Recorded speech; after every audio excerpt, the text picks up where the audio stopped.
Hello, everyone, and welcome to episode 2 of the Field Report. Woohoo!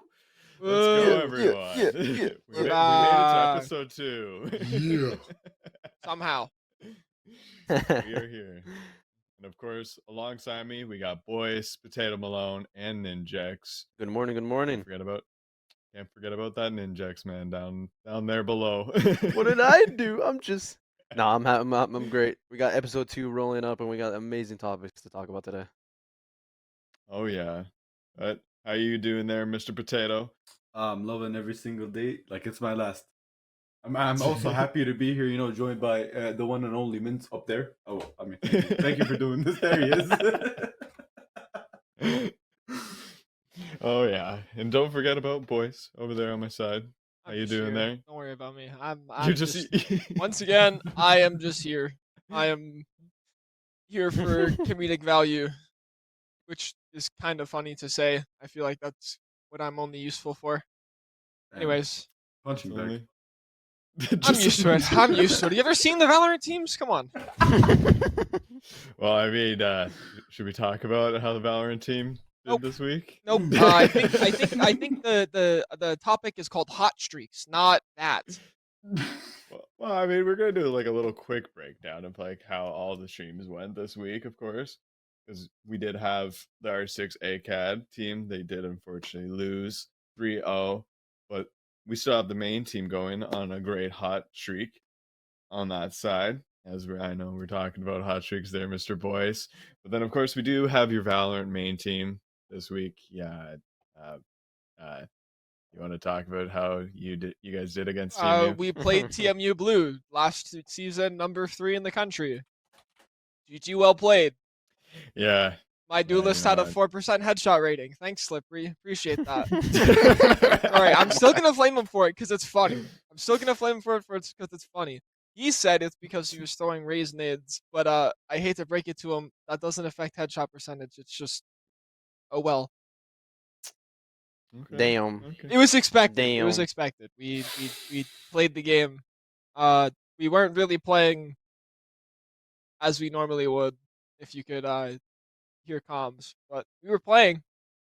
Mm-hmm. We were playing something. Yeah. You're playing a little bit. You guys were cooking up a little bit. There was some stuff happening, at least I'd say.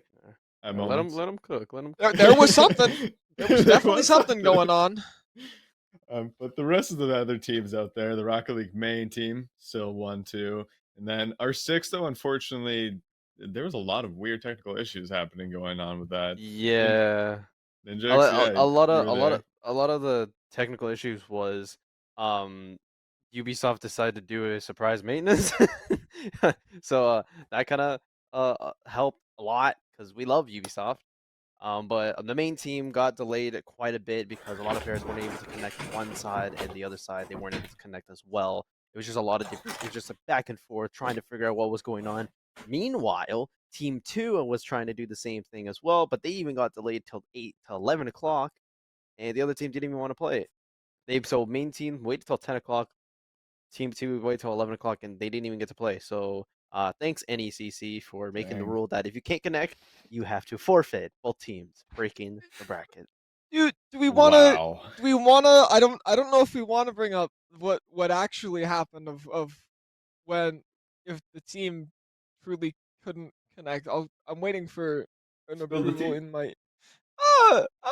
I didn't go in depth. I didn't go in depth. The people they were supposed to play against might have been seen playing ranked after, and just fine. But anyways, we won't go into that. TLDR. Okay, People did not commit to what they supposedly said they did. Scared. Well.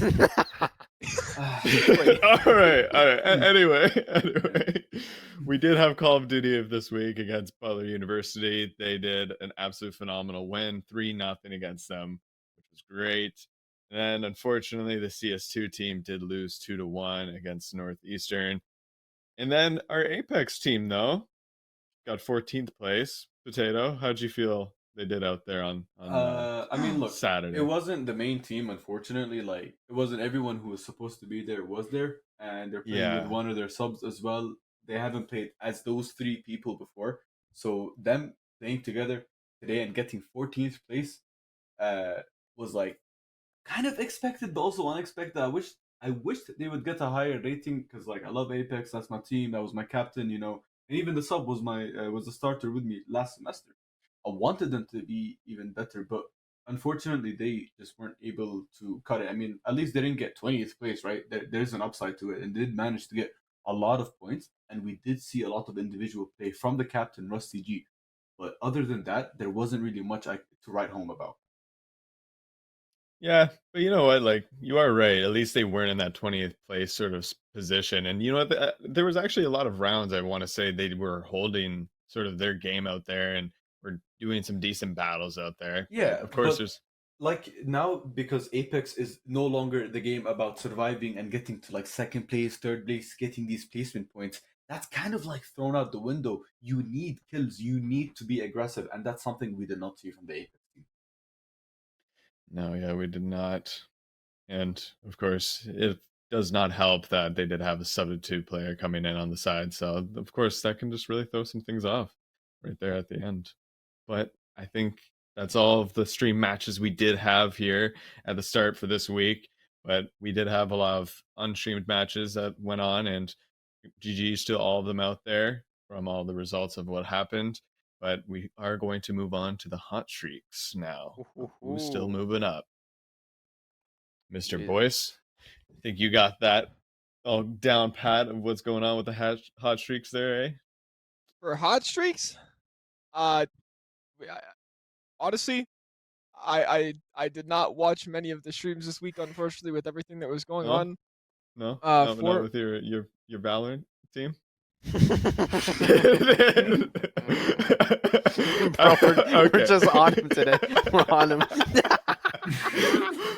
Love you there, boys. We'll move on. Let's start off with League of Legends for the hot streaks. League of Legends, of course, is doing lovely work. Or Jeez. still sitting up there right at the top, ranking Yeah, first, no. 4-0. Was this one of the teams that we said last week that was like, oh yeah, they're going the next undefeated team? And Oh, absolutely. they And 2-0 them. very Or fortunately, 2-1. very fortunately, we will be streaming them this week to see how they perform and how they're going to play Let's on stream as go. well. I do have some insider information as the league team is the team that I am currently, subbing for, but they haven't really needed me. Again, I'm bringing it up because I just really want to play League of Legends, guys. Yeah. Come on. I mean, they had a bye this week, so Yeah. of course that's what was going on. So that's why they're still sitting there at the normal sort of standing According points. to my knowledge, the team dynamic is going to be changing a little bit. I know someone that is usually in the mid lane will be switching to the support laner, mostly because they also have a new ADC coming into the team. So they basically just switched. They're doing whatever they really feel comfortable with, and with the league team again, I just want to shout them out. They've been going crazy, and I want them to keep going crazy. If that's the case, how have they been doing with scrims and like actual matches? Oh, they've been winning everything. They've had this momentum. Damn. The ball has been snowballing.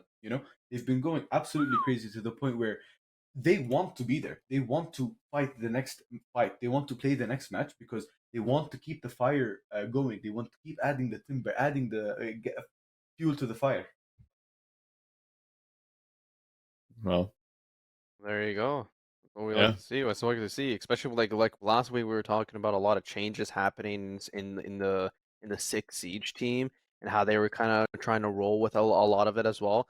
And to see some team like League of Legends, which is a very complex game, to be rolling like that, nah, props to them, honestly. Good shit. And speaking of Siege, let's actually take a look over at the ACAD side because they are still on their hot streak too. Woohoo! Still up there with the 4-0, maps 8-0, and rounds diff 29. They're There's still not really going, too much.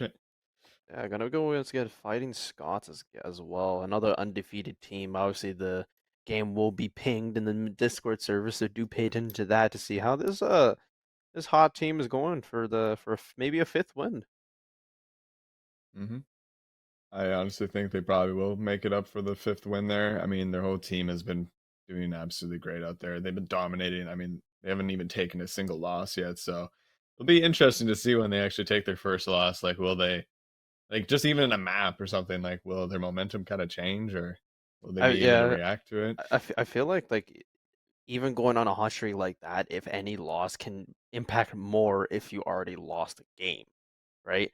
So like you're going on a 5-0 streak, you're kind of like, okay, we're gonna win, win, win. But the moment you take a loss, you're like, oh no, we did something so bad that we got one loss, right? So Hmm. maybe it could be a huge mentality shift. Yep. Apart, maybe like from some teams that are experiencing in the losses, they won't be affected as much, right? They won't be like, okay, we lost that one, but we can come back from it because we've been losing a little bit more. But it could also be very detrimental. Like with just It that one it map depends. loss. It depends on the captain, that's why they're the captain. They should figure out those key points and figure out why their team shouldn't allow their team to be like, you know what? Yeah, we might be losing a lot, so let's pick it up. It's only up from here if we're rock bottom. Hmm. So only the way to kind of keep your mindset towards onto it, and especially, yeah, that's when you need a key captain that will actually keep the team uplifted onto it. Mm. And let's start talking more about the Rocket League squad too, because you know what, everything's always uplifted onto that side too, and they are still on that lovely, lovely hot streak themselves. Sin first, record 4-0, maps 12, and only have taken 2 of the losses on those maps, which that is quite crazy to still think about, that they're only taking 2 losses on maps. But you know what? There's not really too much that's changing on for them here. 3-2 against Kansas City on the recent part. So I think honestly they'll probably still be going up onto their hot streak. Yeah, And no, they're not going down anytime soon. They're looking like a formidable team. So huge mm, props to them. Continue going. Let's get another semester W, right? yeah. Coming from a win, let's get another one. So let's move on to Call of Duty now, because they're finally joining into the hot streaks themselves. Woohoo! Lovely, lovely little hot streak of 3 wins going on. They're sitting third right now, so everything's looking pretty nice and lovely for them. And then, of course, their record is 4-2. Maps is 12-5. So out of all those map differentials is 7. Yeah. And yeah, And they got some pretty hard games coming up as well. Obviously, they did beat the rank number 2 JMU Dukes 3-2, the only team to bring us to map 5. So they're definitely feeling confident, and that confidence is going to be going up against a hard team like Conestoga, a very formidable team on any game really. So we're going to definitely see some huge action in the next coming matches for them. mm-hmm. You know what? And I know they were having a little bit of some changes around to their roster. They were playing with Boss Frost for a couple of the games, and then Al Shenanigans came back for their previous game as well. And honestly, like the whole momentum of the team doesn't change too much, but you can kind of see when Al Shenanigans kind of comes out to play, he can all of a sudden just pop off. Like on even just this week on SND, man was just on a complete burner, just absolutely annihilating. Got like a 4 kill streak in one of the rounds, and honestly, I think he almost like cracked like what was it 20 kills or something on a search and destroy, or I think it was less than that. It was something around I there. I think it was something around there. Bruddy was nutty. Bruddy was going nutty. Yeah. These rookie these like not only rookies but people that are now going to main team coming from T2. They're showing the performance of why they should be on that T1 team. Oh yeah, absolutely. And it's an exciting thing to see that for the Call of Duty team join us into the hot streaks. But of course, we still got 2 other teams coming up with us, and we have Omega Strikers that is still here for the hot streaks, which is Oh, they've been cooking. Yeah, 4-1 now. 2-1 against St. Clair as well, ranked first and the only team to beat them, and they actually beat them themselves. They're going for it. They're really going for it. They're not trying to back down here, especially on a league like ECAC. oh yeah. Our Omega Strikers teams has always been dominating here in this league, so it's lovely to see that side for them.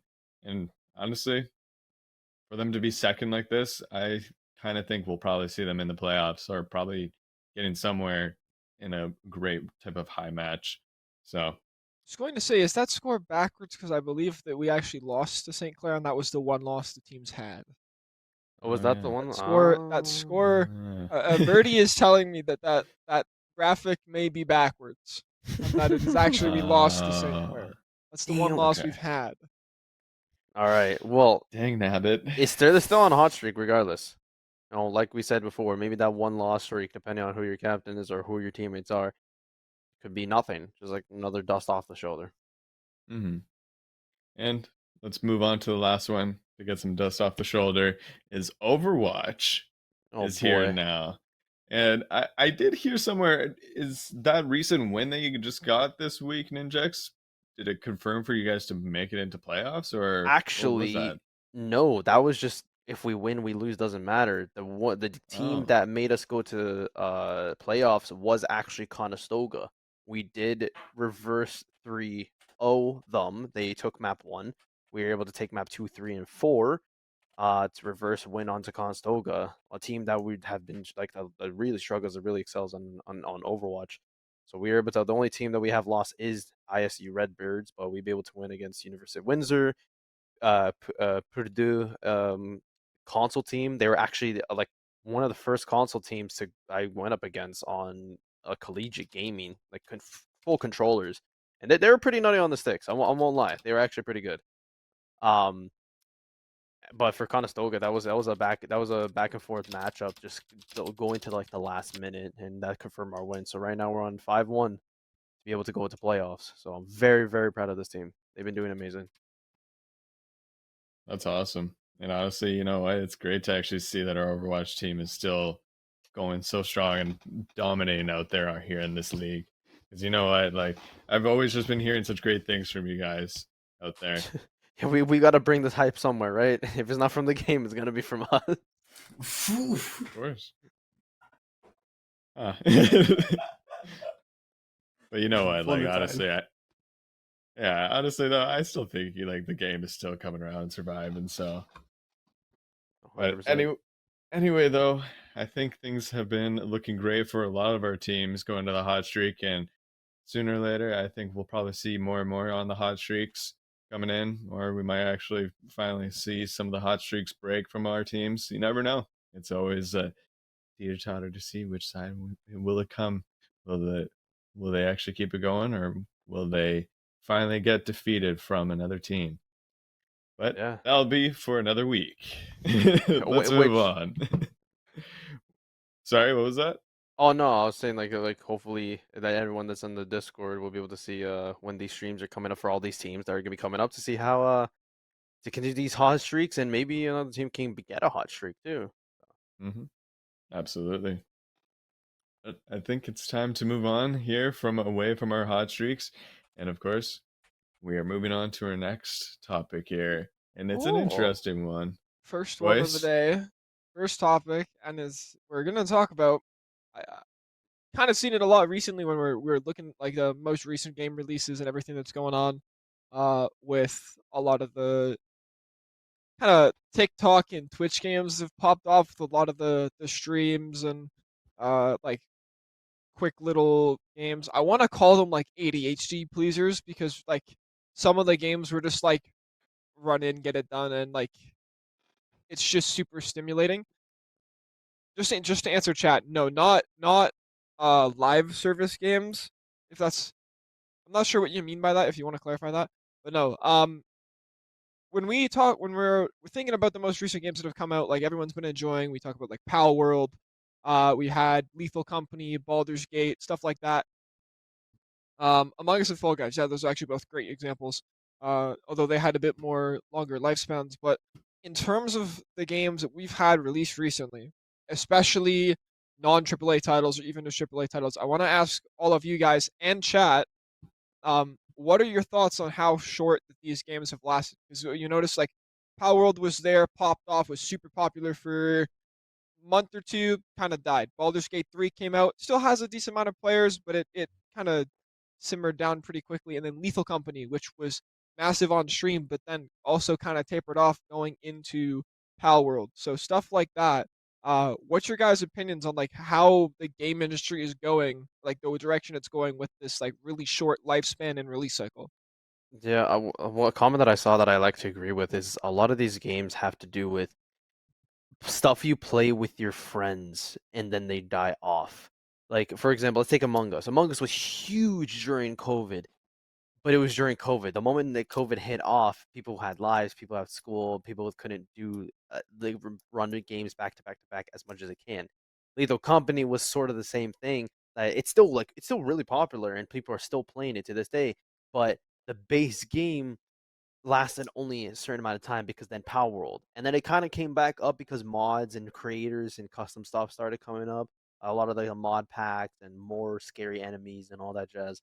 But then Power World came out, so it's like the new Pokemon.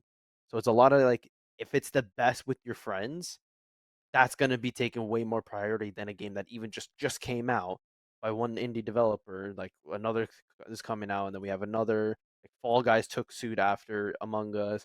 Helldivers on the rise right now. I feel like that comment actually kind of summarizes it a lot. Yeah, and it's I would also like to interesting. mention. Well, I'm stealing the conversation. I'd also like to mention BattleBit Remastered was something that everyone was like raving about. But you hear nothing about it now. Oh, it's the Battlefield Yeah. Call of Duty killer. These games that come out, they get overhyped. I mean, it's like you said, the ADHD pleasers with the whole TikTok and Instagram Reels generation that we're in right now. If you could get people's attention, Lethal Company was like it made millions, a lot of money, and then Palworld came in, and I have to be honest, I do have like kind of some disliking towards Palworld as I see it as a very like not very well made game. Still, it popped off. It got really popular. It got millions in the bank, and then what came after? Helldivers. Now everyone's like Yeah. jumping bandwagons. Basically, Mm-hmm. it's all about the hype with the games more than anything. You can have And a game that's like 10 years old that still manages to maintain hype. Look at League of Legends, look at Counter Strike, look at all these games that have lasted the test of time. But mostly Minecraft. these games aren't building the foundations, the fundamentals that they need to be able to last as long as these titans have. I mean, look at I feel Lethal like Company. It's what, like a handful of people working on the game. yeah, I think it's actually only a couple indie developers because it was actually a mission initially made by one guy as well. And a lot of these things that have common suit is that 7 second of attention span, right? Like they just go in and they're so addicted to the game, or we're so enjoying the game. That's all we play, and then they go countless for nights and nights and nights. Well, this game is meant to be like in like some games like Power World is meant to be like enjoyed, like grind here and there, go hop on it ever so often. But people like absolutely love the game, which is why it became so popular.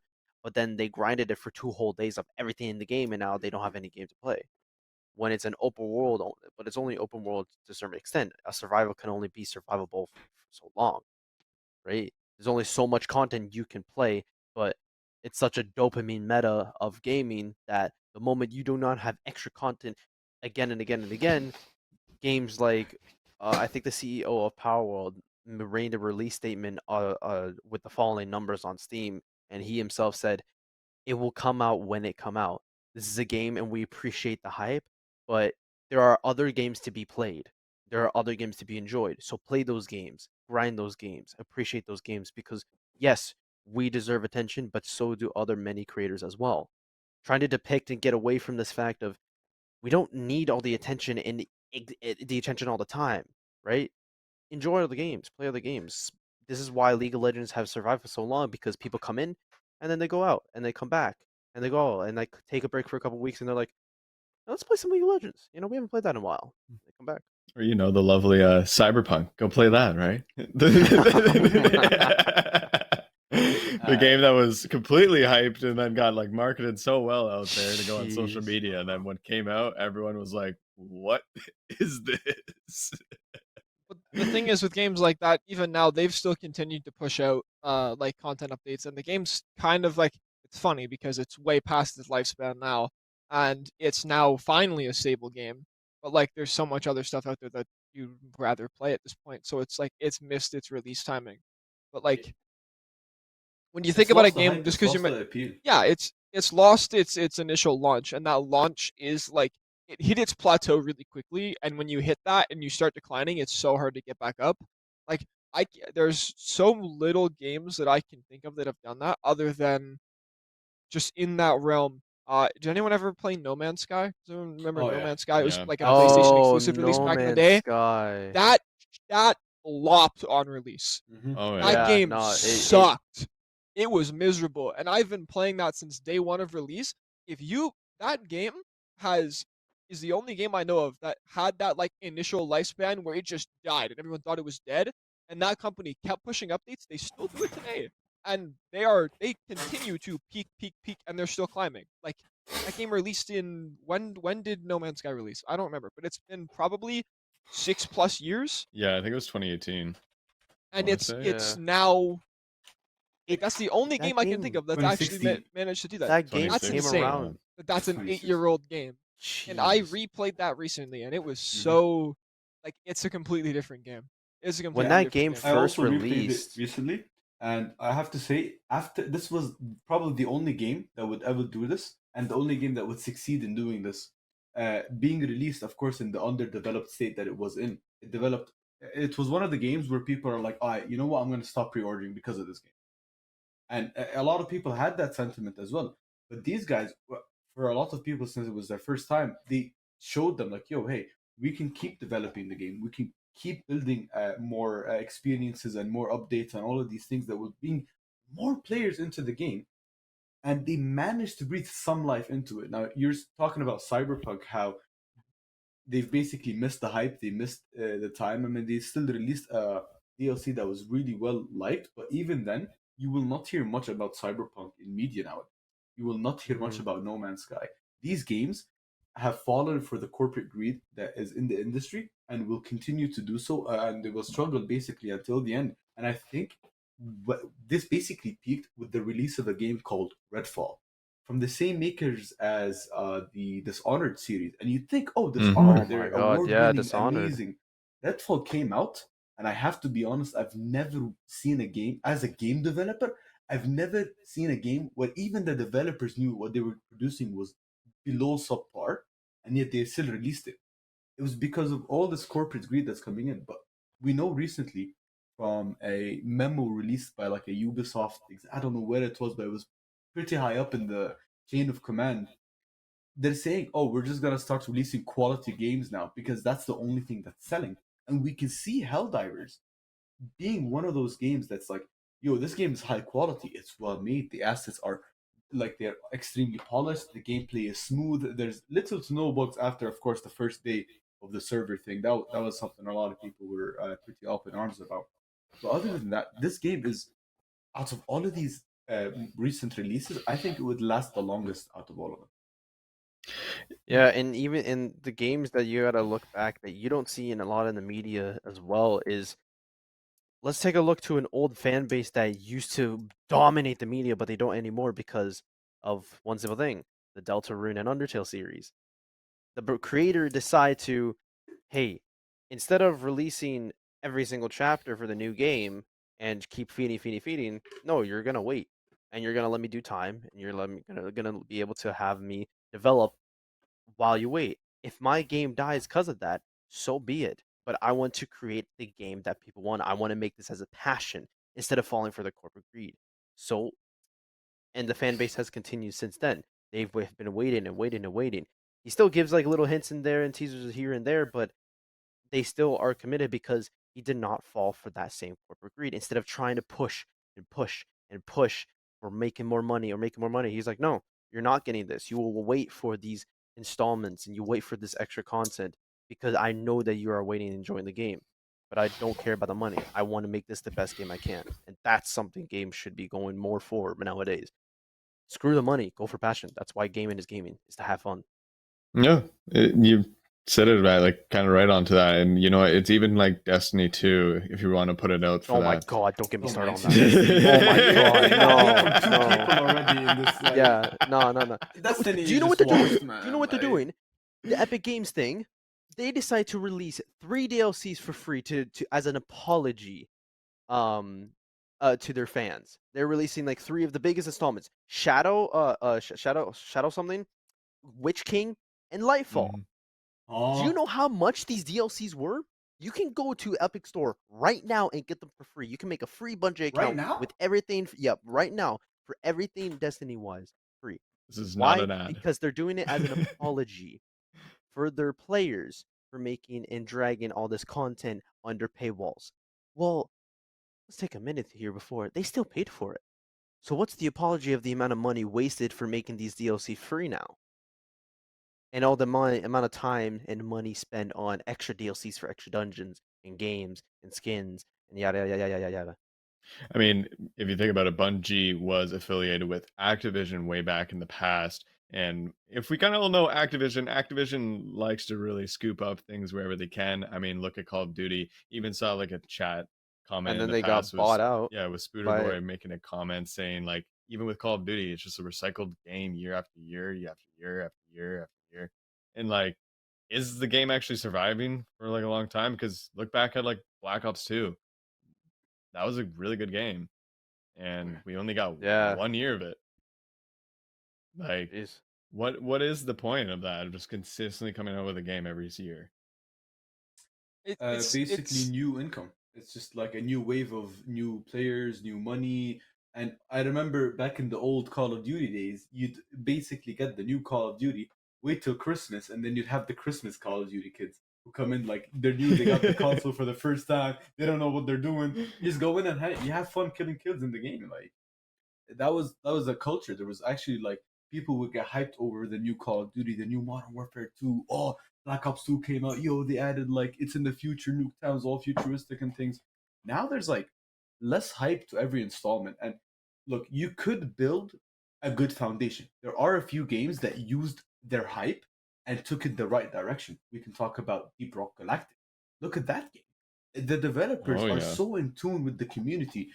Oh yeah, you guys want to play buy a battle pass or get the battle pass? Here you go. It's free, and like you can get it whenever you want. It doesn't expire. It doesn't go away. They know that people have lives. They don't want. They're not that greedy. There's a one-time payment, and you can pay for cosmetics. That's about it, and that's the right way to go when it comes for games like that. Yeah.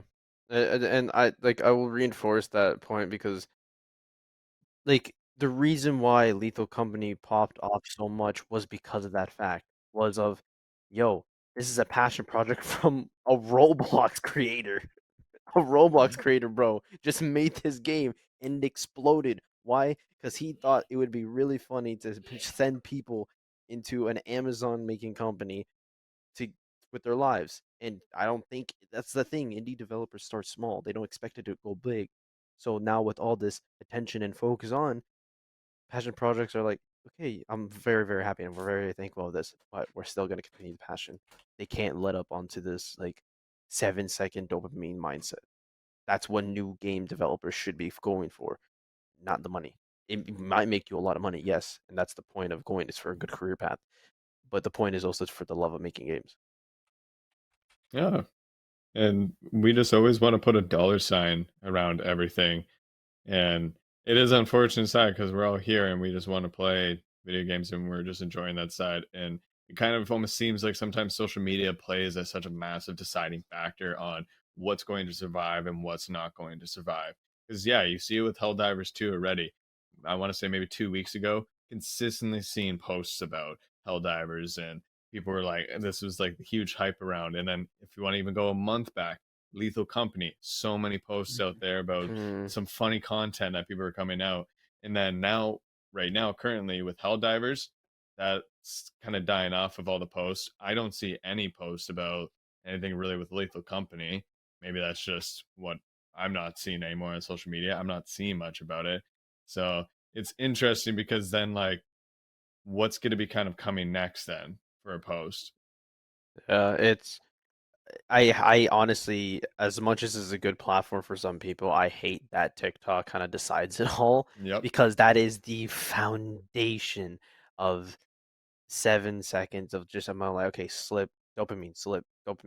Like that's how, yeah, news spreads fast via word, but we have so many other things like, we have Twitter, we have Instagram, we have all the word by mouth, we have Discord for God's sake, such a huge platform that everybody, literally, most of the people that I know use, even companies as well. Like even colleges, Fanshawe Fuel, we use Discord. So much word gets traveled by mouth. Why are we relying on something that is the cause of the problem of this dopamine affected mindset for gaming?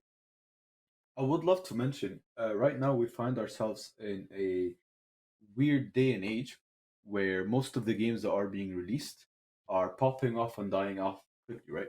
But if you'd look back 10, 15 years ago, right, you'd see kind of the same pattern emerge, that games, their popularity would peak and then go away. I mean, you had like the Pac-Man, and then you had the Street Fighters, the Mortal Kombats early on with the arcade machines and everything. They peaked, and then for like maybe 5 or 10 years, there was this video game drought where it was everything was samey. No one wanted to continue even investing in video games. Like it came to a point where video games were about to cease to exist, and then it was basically revived by a combination of a lot of new Nintendo games coming out at the time with the arcade machines, and then Mhm. for the first ever like sometime after that, so the first ever free to play game in that was like popularized in the West, which was League of Legends. They did something that no one else ever did, and that's what the industry is missing right now. They're missing this new innovation, this new thing that will elevate what people think of gaming. And in all like reality, the way I'm looking at it, the way I'm seeing how the industry is moving around and everything, and the best way you can do that is by taking a look at Valve. Valve released games when games were the most new thing, these exciting experiences, and they made a name for themselves. And now they're Half-Life aiming, Alex. yeah, they're aiming towards VR games. They Yeah. are the last two games released by Steam. One of them was a VR game, and another one was an experience, a Portal 2 like a puzzle game, from what I remember, which was to show off like hardware capabilities, to my knowledge. Yeah, what Other than Valve like did hardware demos, all they worked on was VR. So what maybe Valve that's the did direction that the gaming industry is going, VR games. Never know. And you know yeah, what? they, Yeah. Maybe one day we actually might be in just Ready Player One. that's like Surreal we thought to wondering have. we're ready Oh for yeah. these new innovations, but what did platforms try to do? Well, we have games like VR. Five Nights at Freddy's try to do their own thing by releasing their second iteration of Help Wanted on VR. You And a live have action multiple movie. and the live action movie as well. They are and there we have games like Rec Room and VR Chat, public social space that try to make and bring as much communities on here. But the problem of why some games, there's a bunch of games on VR too. Like there's a whole world out there that hasn't been explored. The only problem is that in order to use that realm is that it's expensive. Apart from what League of Legends did is that they made it completely free, and it's when games were like already expensive and need to be bought here and here and here. But maybe something like that has to be going. Maybe like diminish the size. I was even seeing a video of one of VR player that are YouTubers that I was watching named Lullathon. He literally had a VR that wasn't the size of this. It was just his goggles, like Ready Player One type thing. It's just complete Whoa. goggles, thin as hell, and it was part of a computer company. I think it was part of the Ninjx company. It was a third party brand that he had that goes along with their pre-built PCs, but it was just small, like the size of my glasses, just covering his eyes. I mean, Already they're making innovations for that tip and augment our reality glasses too. You see ads on Instagram all the time about that. I Yeah. mean, even years back, I don't even remember how popular this was. I need to fact check myself before I say this. But like, do do you guys never remember seeing like the when was this? This was back in like 2013, 2014. You guys never remember seeing like the Google Glass stuff? Oh yeah. Like my Oh yeah. the Oh it was my literally god. just Yeah. like glasses, and Didn't they use Minecraft as an example too I for don't some of Yeah. the remember what thing? they They used. did. Yeah, It was so they long used. ago. Honestly, the main reason I remember Google Glass is the Smosh skit that had Google Oh Glasses yeah, in it. That's the yeah, main reason I remember Google Glass. But like yeah. Google stuff like Glasses. that, we Wow. started doing that in 2013. Hmm. Like that type of wearable, and obviously that's not like games and stuff in the sense we're talking about now. Um, but I think the problem with just like mainstream gaming is there's like we were saying when we were have a lot of the companies were moving to like working with VR, even with mobile games, like the accessibility of games has expanded massively with phones. Like my phone here would have more graphical power than a PC did in 2011, like your 2012, things like that, where I can now play full quality games like Fortnite on my phone anywhere I want. Why would I ever need to buy a PC? So now the target market's changing, and it's a massive market. There's all these different things, and when the majority of your consumers are children or parents of children who have attention spans this big, unfortunately, these games that have these short lifespans is a necessity because it's not the fault entirely of the game, but the consumer. And that's just the way that it is. That's the way the market is now, and there's really not much we can do about that, I don't think. But with Yeah. the VR direction, I do think that that's really the only place left to innovate. You've seen it with like the although it's not necessarily intended for games, the Apple Vision Pro that just came out, and how Oh my god, they've don't kind even of get me changed started that on with that. everything being more augmented reality and mixed reality than just straight like an Oculus Quest or anything. But there's so much more room we can do for that. But I don't think even that's really going to change the lifespan of these games, considering, you know, it's just the nature of the market right now, where the majority of consumers are kids and everyone has tiny attention spans, like the TikTok attention spans, Yep. and the everything like the drive for this 90% of the marketing for video games. No one really goes into EB Games to buy stuff anymore unless it's for consoles, and even then most of the consoles the stores are digital now. So 90% of the marketing's done through social media. Yep. And social media is whatever's trending, and that trending page changes every 2 weeks. So Yeah, hope your like game lasts more than 2 weeks. To be honest, there's even innovations coming out now. Something that I was trying to find it. It's called the X-Real Air 2 Ultra. There's already 2 iterations of this. It's literally just a sunglasses, but it's augmented reality. You can connect it to your PC. You literally can go anywhere, and you're seeing Google Maps on your right side. You can see someone else. You could watch a whole YouTube like right in front of you as you're doing dishes. It's just these glasses completely. I don't know if I'll try to see if I can I'm looking show at it. it right now. Yeah, I'll try to show it on stream here. That's how it looks on the What? person right now. It's just straight up glasses, but it's augmented reality completely. There's already reviews, bought, like all of these companies are trying to make this. The only one that I've actually saw worth it was that, and it got me interested to see some of the stuff because there's actual speakers on it, there's actual like cameras on it to take pictures or to see where I've you're seen going. these. Yeah, it's literally just obviously it looks like thick sunglasses because it's kind of thicker on the side here, but it's straight up like you hear your own music and you're just walking with sunglasses. But you can see like a bunch of your Iron Manning, like the first part of the first part of Iron Man movie where he has the holograms everywhere. It's just that completely. Yeah, I Yep. think what I remember seeing for these is like you can like link them with things like they're not that expensive either. Like compared to you like look at the They're price like of like the Oculus, like 150. they're not that cheap. But like the I'm looking at their website right now. The cheapest you can buy right now is on sale for $299, which that's US. But even that, like, what's the price of like a Quest 3, the new Or Oculus that just actually, I released? think Like, it's in the about the chat, same price, is yeah, it not?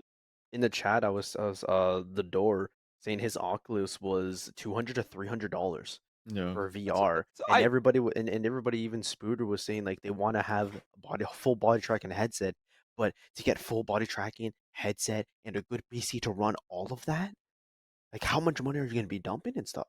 full body tracking on its own is a couple $100 just for that outside of the headset and controllers. It's ridiculous. And Yeah. I almost wonder if maybe that would be a good topic for one of the next week Yes. shows to run into maybe some VR stuff. We could bring Yes. that up if chat would like to see that. I'm sure that'd be something that's great. But I think it would be time now to Yeah. move into our next segment. Where we're gonna have an interview with my teammate. I don't know who let this guy in here, but Ninjx, maybe you want to explain that one. Yeah, you know what? The exploits that was actually a great spot, I think, to kind of end things off for that topic. Because yeah, you know what? It's a really big topic to kind of talk about where things could be going. But you know, yeah, we did actually drag and find this man Slipri out of nowhere that wanted to be interviewed. So it was a great interview talking away with Slipri. And you know what? Honestly, I think it's just time for us to just throw into it and everyone can kind of see how things went down and get to know a little bit more about this wonderful man. Hello, everyone. Welcome to this episode on the Field Report. And our special guest this time around is the man that, you know, has been around for quite a while, I have to say, Slipri, or also his actual name, Nick Florchik. How you doing? I'm doing great. I'm excited to do this. You know what? This is quite exciting because, I mean, you were on 2 teams this semester. Yeah. That is quite unique. Yeah. And honestly, Rainbow Six and Valorant, gotta just blow the first question out from the side here. They seem like 2 different style of gameplays a little bit. Yeah. What is the connection that's made for you, though, from it? I used to play Siege a long, long time ago, like year 2. So like I'm pretty already accustomed to the game setting. So it was pretty easy for me to come back. But like the way it started was I was just supposed to play Val this semester, and then they had an emergency sub they needed. I told them I'd be an emergency just because I used to play and I was really good. And yeah, somehow the first week they needed the emergency, and it just went from there. And now I'm trying to balance the 2, and it's really hard, but I think it's working out. Gosh, what was your like initial reaction when you were like, yeah, it's only an emergency, and then now here we are? Oh man, at first I was like, oh really? I was like, I really didn't want to do it. I was like, I have so much on my plate already of school, Val, and then I was like, now I gotta add Siege to it. But I kept my word. I was like, I told them I'd be an emergency sub. I'm keeping my word. I'm gonna try my best for them. And yeah, so at first I wasn't really excited for it, but now that like I've actually gotten accustomed to the team, I'm actually enjoying it a bit more. So it's not bad anymore. Okay. What kind of role do they actually have you on the team? Like right now I'm playing on defense. I play kind of like a flex. So like I kind of play offsite, but very close, just so yeah. And then on attack, I'm kind of like a support mixed in with the flex. Like I play yeah, really haven't got to the attack yet. We're still working out our attack. So, but defense, I'm locked into the flex role. Okay, so you're kind of having to make some small little adjustments there onto that. But I do have to say, though, from Valorant, you have been here for so many years, but I remember you sort of mentioning that you actually were playing Siege a long time ago, too. Were you actually like considering to go Siege way back at the start here at Fanshawe? So when I first came to Fanshawe, I actually did play on the Siege team for the very first year, or first semester I came ever. It was like way before like Perza even played at this time. It was like maybe 3-4 years ago, I think I'd say. Like I played one semester. I played it. I remember we got rolled. Like it was bad. we were bad. But like I was like I'm not trying to brag. I was one of the best players on the team. But and then school just I unfortunately dropped out. Didn't really feel like school. And then that whole summer, I just grinded Val, and that's how I started Val. So I never looked back to Siege after that. Yeah, it just gave you such a bad moment of a vibe that you're like, no, this ain't for me, cheap. But hey, at least you know what, you're kind of testing out the waters, seeing how it was. I think that's kind of a good thing though here, especially for esports when it was so new at the time as well. And making that transition to Valorant, how was that? Oh, that was, I mean, at first, like, I had no, because like Val and Siege were my first PC game, so like Siege is very different from Val. Like they're not really similar at all, like how you mentioned before. So playing Val, it was more similar to Counter-Strike, and I never touched Counter-Strike. So loading in, I had no clue how to play. I didn't even know like proper sense. I think I was playing like 0.7 on like 1600 DPI, really, really high. I had no clue what I was doing. Had like one of those like $20 mouses. I was like, I had no clue what I was doing. But then eventually, like, that whole summer, I just put in so much hours, and yeah, I was ready for tryouts when they happened. Gosh, honestly, I mean, looking back at those days as well, I would have never been able to tell that, because like watching you, like when we were thinking about that from our old streams as well, like you were such the highlight player to see out there, like running around with that op. It was like, oh my gosh, this man is incredible out there. Yeah, that was my one role. Slip, go, kill. That was the only style. Yeah, that's all that you knew to do. Yeah. But I mean, over the years you practiced, and now you're actually playing as the captain here for the Valorant team. How was like taking that over? Well, the previous captain, I mean, it was a Kimbo, but like my previous captain was Kerf, and like that's who I remember as like the captain for me. He was there for like a whole year, year and a half, I'd say. And that was like the guy, like he always involved everyone. So I just wanted to, like, my captain, I wanted to try being as close as to him because what he was like a captain for me, that's what I want to be for others. So that was like my role model for captaining and stuff, if that makes sense. Like, Yeah, of course. You got to have someone that you sort of look up to, that you're kind of helping now just to lead that same style of play. Yeah.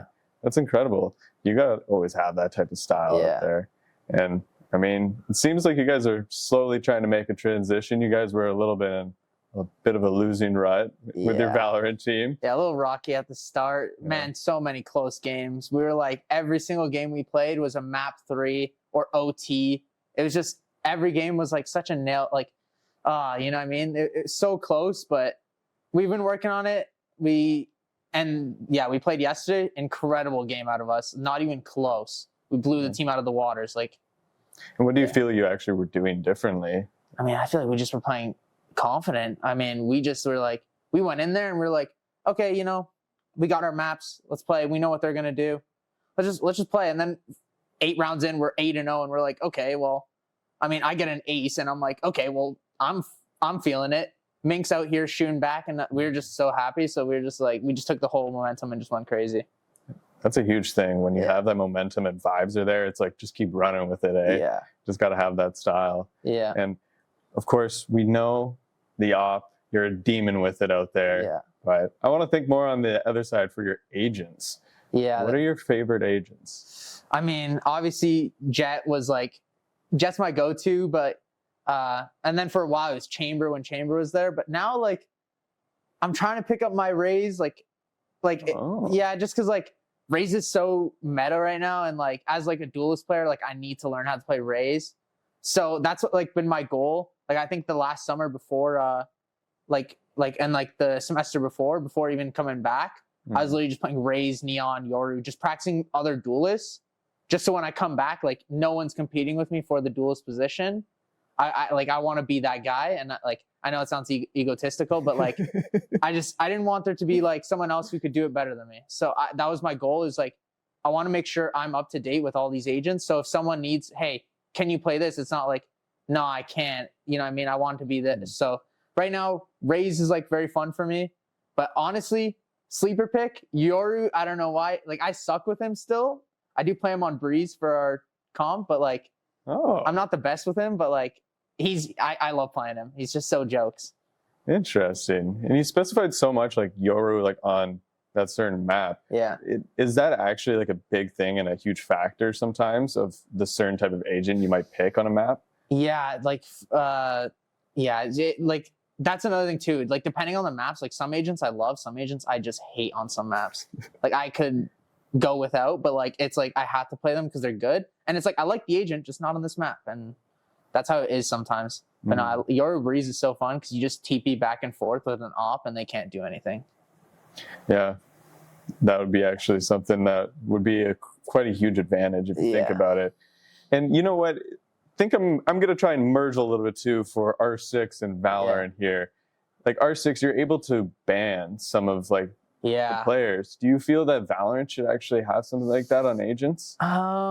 No, like I think it's just too hard because there's not enough agents, and like some agents are necessary for maps. Like if you like for Breeze, for example, if you don't have a Viper, if someone bans Viper, like you have to run Harbor, and it just won't work, and it'll just be miserable for both sides. So I think we're not there for Val yet.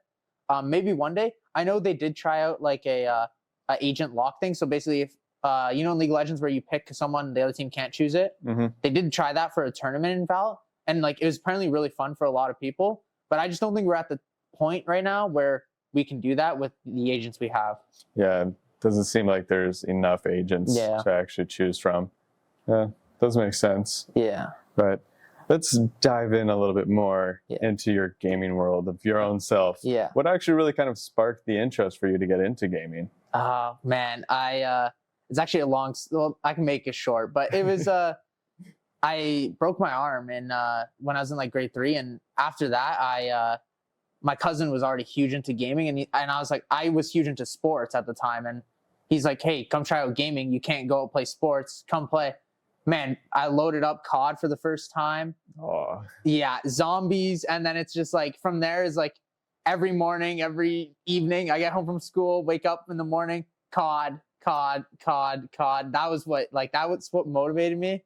And that, like, I just loved COD. And as a kid, that's what Oh got my me into it. Oh yeah. My cousin was a big factor. Yeah. Yeah.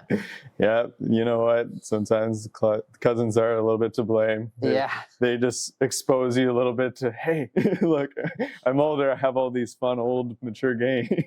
Yeah. But hey, you know what? That is such a like nostalgic feeling though. Like after school, like just coming home and like picking up the controller and wanting to play some zombies again. I wish I could still do that. Like, I can't do it anymore. Like, I can't just like come home and just be like, let me go play COD. Not the same feeling for me anymore. Yeah, not that nostalgic feeling coming back. Yeah. Yeah, but I mean, you still have like the fun type of feeling for those games. Of course.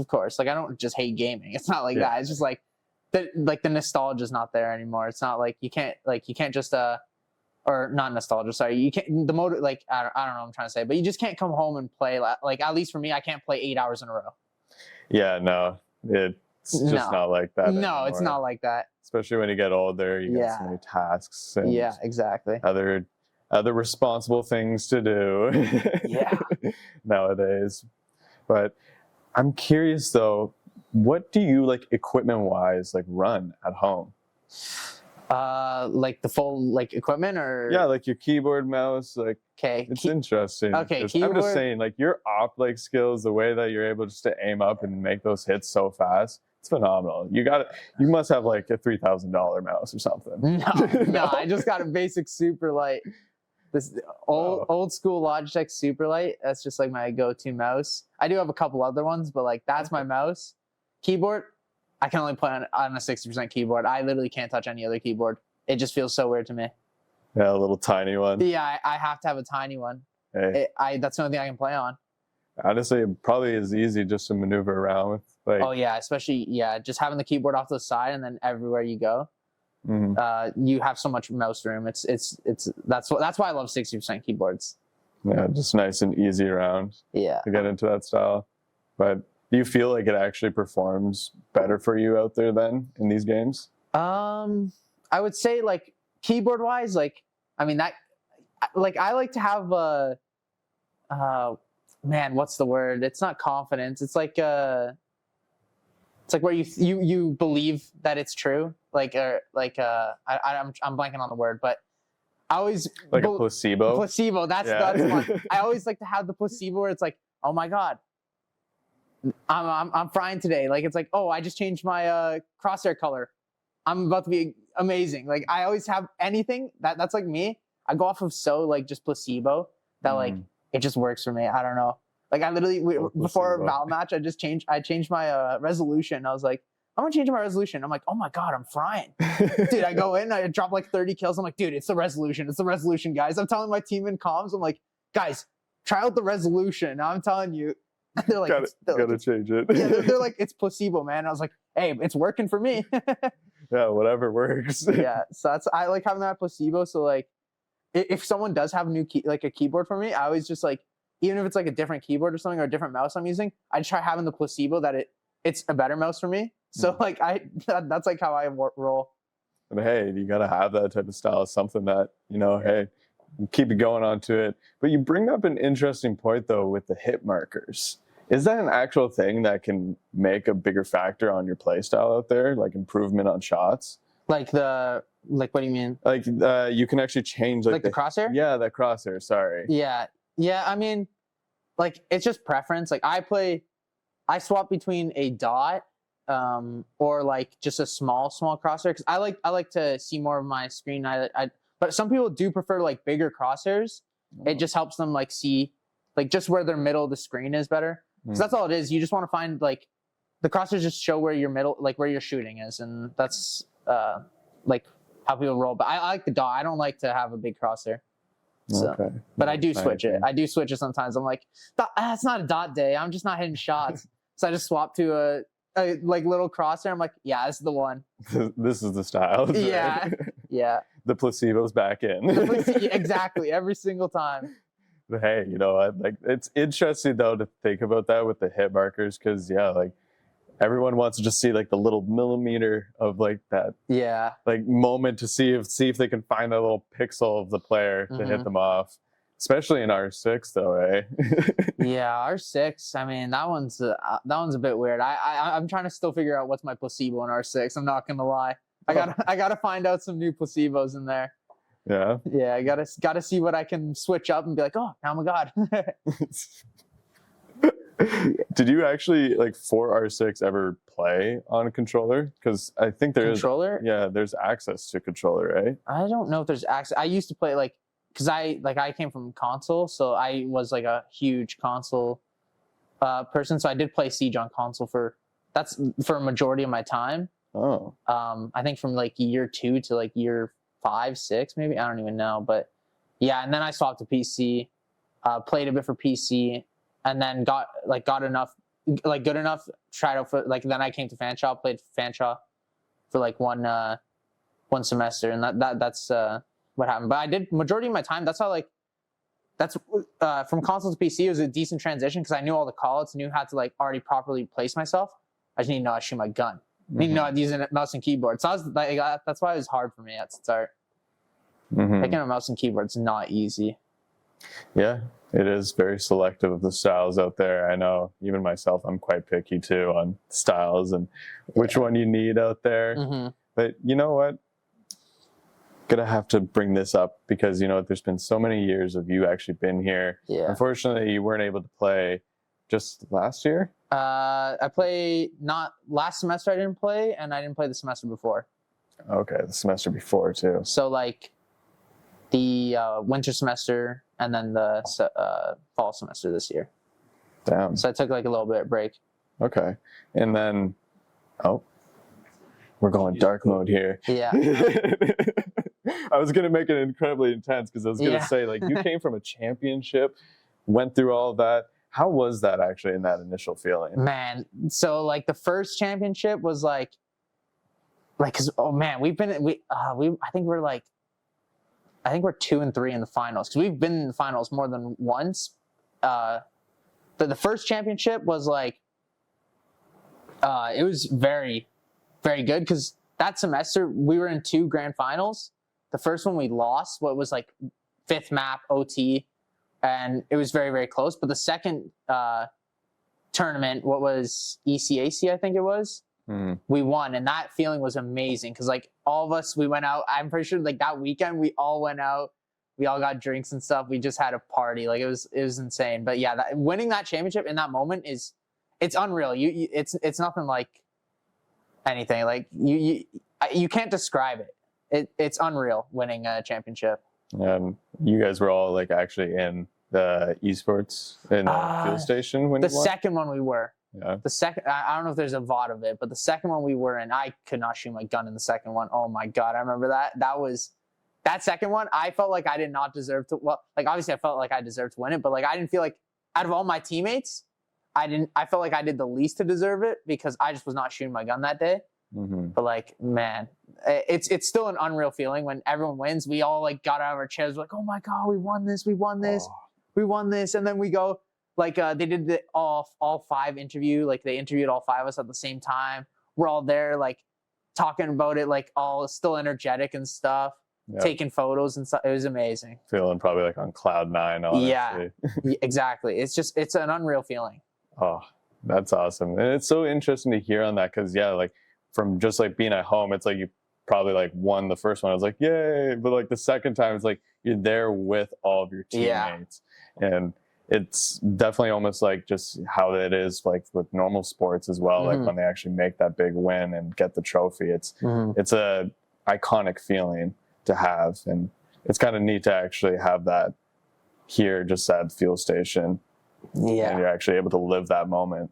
Yeah. And right now, are you kind of like hoping maybe you guys can push that, maybe reach to that again? I mean, dude, I'm looking at it like, and I think it's possible. Like even for the Siege team too, the one I just came into, like I'm looking at Siege and Val. I think it's like for NECC, I swear we can win both of them. We're in Champs Division, be the first Champs win at Fanshawe, like Champions Division, because all of them I think are Challengers or below. This could be the first time we win Champions Division. And I think it's possible in both games. I'm not trying to jinx it or anything, but like NECC, we played the 3 hardest teams already in our division. They were all close series. We could have won 2 of them. The one, they got the better of us, I'm not going to lie. But like we still could win all 3 of those games. And the rest of the teams, and we played the 4th team that was like the 4th place team right now, and we demolished them. So any other team below that should be a walkthrough as well. So we should make playoffs. And then from there, we just have to fix up our small mistakes we made in those previous matches. And obviously we'll get better over time. Yeah. And then for Siege, I mean, Siege, we lost to TMU, and there was literally one player that just destroyed us. So if we just don't let him do that again, we should win that one too. Yeah, just shut that one person Yeah, down exactly. completely. Jeez. Yeah. That's crazy to think of, like, how just one player can really stick out. Yeah. And, like, especially like a Valorant type of squad, and Oh, can yeah. just control the whole game. We had Swarns the one year who dropped like 50 kills. Like, Oh my god. and I think they lost. I wasn't on the team. Personally, I wouldn't let that happen to me. But like, I think they lost. Dropping that many kills, that's insane. Yeah, and I'm pretty sure they lost. Oh, I felt so bad for Swarns. If I was in this position, I don't know what I would do. yeah. Honestly, and like, yeah, honestly, I don't even know what I would have done myself thinking about that. But in that matter of time, though, you were actually sort of coaching them a little bit. Yeah, I tried coaching, like, because a bunch of my friends were on the ACAD team, so I was trying to just help them out. I mean, like, it's not easy coaching, like, especially, well, it was my first time coaching, so I really had no clue what the hell I was doing. I was just like, I know how to play the game. Well, let me try teaching them how to play the game. But like, as you go along, it's like, I'm trying to teach them how to play the game as how I would play the game, but I'd play the game differently than some other people. And it was like very, like, that's the first semester I was coaching. Like, I realized I can't be doing it that way because people play differently than me. There's more than one play style to actually play the game. And I think I was just forcing people onto my play style, and it wasn't really working. So that was like the first semester. The second semester, the coaching was a lot better for me, but the overall matches were just harder.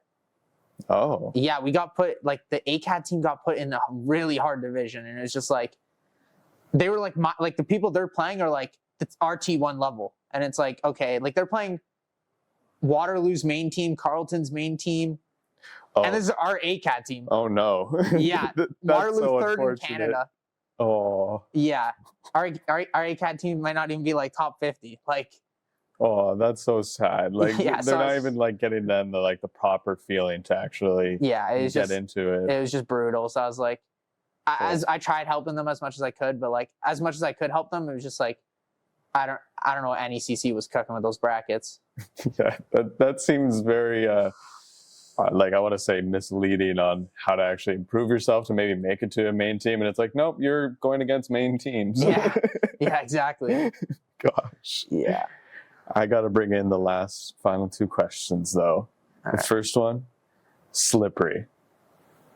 Where did that name come from? Oh my god, dude, I've had so many different names, but from Slipri, I got into League of Legends, and Wait, what? Yeah, so League of Legends? I got into League of Legends for like one season, and I was just like, I played mid lane only, and I was a Fizz one trick, and like, I think his passive's called Slippery Trickster, and I was like, okay. Oh, okay. So I was like, I'm gonna just name myself Slippery, and then like, it was obviously Slippery's like Slippery is taken, obviously. So I was like, Right. okay, I'll just like make it sound the same, just spell it differently, and that's how I came with my name. I was like, and then it just stuck. But it came from Fizz from League of Legends. No way. Yeah, Slippery Trickster. yeah, Might start calling you that from now on. Yeah. No one will be like, what? yeah. For sure. I think if you go on my old Siege names, I think I put Slippery Trickster as like my OG like Siege name is Slippery Trickster. Oh, that's awesome. Yeah, The Slippery Trickster. Yeah. What a name. And Yeah. that was just like kind of like an auto, like, sort of bot name that just came out, or you actually were like, yeah, Slippery Trickster. I don't know. I was like, yeah, I play Fizz, Slippery Trickster, sure. And then, How old were you at the time? dude, I don't even remember. Oh man, maybe like probably still. I mean, I was definitely in high school. Oh, okay.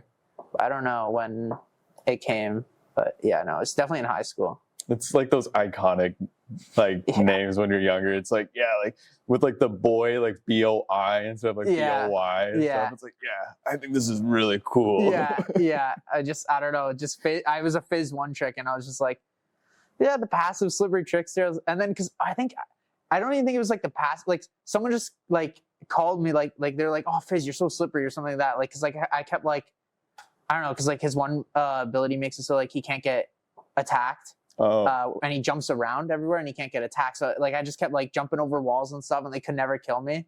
And I don't know. Oh, literally. Just I remember some guy in the chat was like, "Dude, you're so slippery. Like I can't get you." And I was just like, "Oh," I was like, "Okay." Actually, keeping with the real name of the style. Yeah. And I mean, you're even doing that in Valorant too, playing as Jet. You're slipping around in areas. Yeah, I know. I mean, Jet. Like that's why I love Jet, man. It's just so fun. Just like. You move like, and that's why I love Yoru right now. You just move around everywhere, and they don't know where you are. It just fits my playstyle so much. Fits my name. Yeah, it's perfect. Yeah. Such a good matching duo. Yeah, exactly. Gotta love to see that. And of course, we're gonna come here to the final question. Your favorite video game? Ooh, I don't got a definitive one. Like I got a couple for you. That's fine. That's fine. I mean, it's so hard to choose, right? No, yeah. There's so many. It's because you grow up and like there's so many eras of what you were playing and what like your favorite was at the time. So like for me, COD Zombies always. Oh yeah. It's always up there. Like BO3, BO2, the BO2 maps are amazing. BO3, I liked Gobblegums. I know some people like didn't like it. A majority of people liked it though, and I loved Gobblegums too. To bring that Perkaholic running around trying to do the Easter egg. Oh yeah. Amazing time. Another one, Borderlands 2. Oh my god, I was a huge Borderlands 2 player. I love that game. Oh, that's awesome. That was one of my go-tos. Halo Reach. Oh, Big yeah. Halo Reach guy. Oh man, me and my buddies would always hop in those custom games. Play like there was this one custom game called Teacher or something. You'd be in like a classroom and like you'd have to follow the teacher, but if you'd have to try. It's like a prison game where you're like it's like prison, but you're stuck in like a school or something. So you got to like try escaping the school.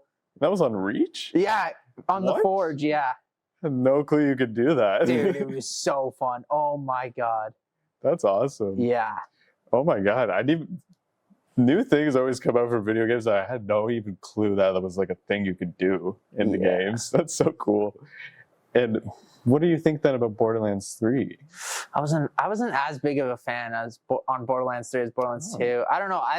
For me, just like I don't know. It could also be the nostalgia thing of Borderlands 2 when I used to just grind or something. But Borderlands 3 did not hit the same for me. Like I still liked it. I still thought it wasn't as good as Borderlands 2. That's the main thing. But it wasn't bad. Like I did play a decent bit. I beat it. Like the thing with Borderlands 2 is I beat it on every single character, on every single difficulty. Like I was like level 80 on every character. So you must have like unlocked almost every single achievement then. Yeah, I had almost every legendary in the game. Like I would just sit there and farm for legendaries. Oh my gosh. Have you ever like went back to see how many like hours you played it? No, I haven't. But like it's probably a lot. I also bought it on PC too, and I grind on PC as well. So like I had it on console and PC, so I don't know how much hours combined it is. Yeah. Just so many hours still when just played. But hey, I mean, it's video games. We love our video games here, right? Exactly. Especially for even just Valorant and R6 right now. You got a lot on your plate. Yeah, that's it's still happening. Yeah, but you're still feeling fine covering both, and it seems like you're quite excited. I mean, it's fun. It's just time is the biggest issue where it's like Monday, Val, Tuesday, R6, Wednesday, Val, Thursday, Val, Friday, R6, Saturday, Val or R6. Sunday's my off day. Well, thank you, Slippery, for your time here on this episode of the Fuel Report, and we will send it back.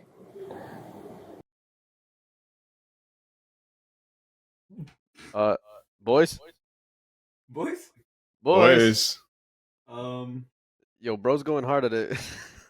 I guess we talked about VR, and he really was really in the mood for VR. I guess. Yeah, really want to be in Ready Player One. Whoa, talking Ready Player One. Let's see these top 10s of how ready these players have been within the week. Maybe Boyce is on there. Oh yeah. Well, speaking of Boyce, he's actually the potato of the week here. Oh no. Look at this expert gaming. What? Yeah. Truly an inspiration. Truly an inspiration. Only the greats. Now, our top 10 right here, we've got Tyler's 2K during the CSGO stream that he had. Ooh. Coming off of that, Tyler again with another clip, but this time it's a 3K. And honestly, the enemy team was kind of trolling here. Wow. Next up, we got this very, very clean assist coming in from Skimmer. Sorry, from Captain Wagon.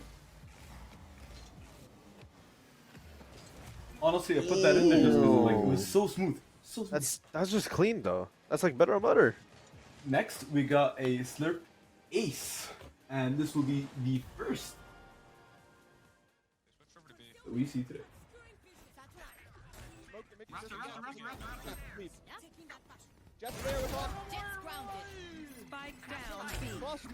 Of course, this was the important ace to get. It was there to close off the series, close off the match. Very important and very cool that he got it right when he did. One more. Well, that's it. That's the 5 piece. Next, we got Vertex in CSGO going absolutely crazy. I remember this game, he got like 23 kills in this one match as well. He's going absolutely wild. Ooh, and he does find the third person actually. Currently a 4v2 for Fanshawe. 4v1 situation. Vertex shoots another person and dead. Will he be able? We got Sort right here going absolutely crazy, showing why he is the tank for the Overwatch team and he should be definitely taken seriously. Oh, Bro, got massive on anti on everything. everyone. Oh yeah. wow. Next, we've got another ace by Slip going absolutely crazy with the op on Jet.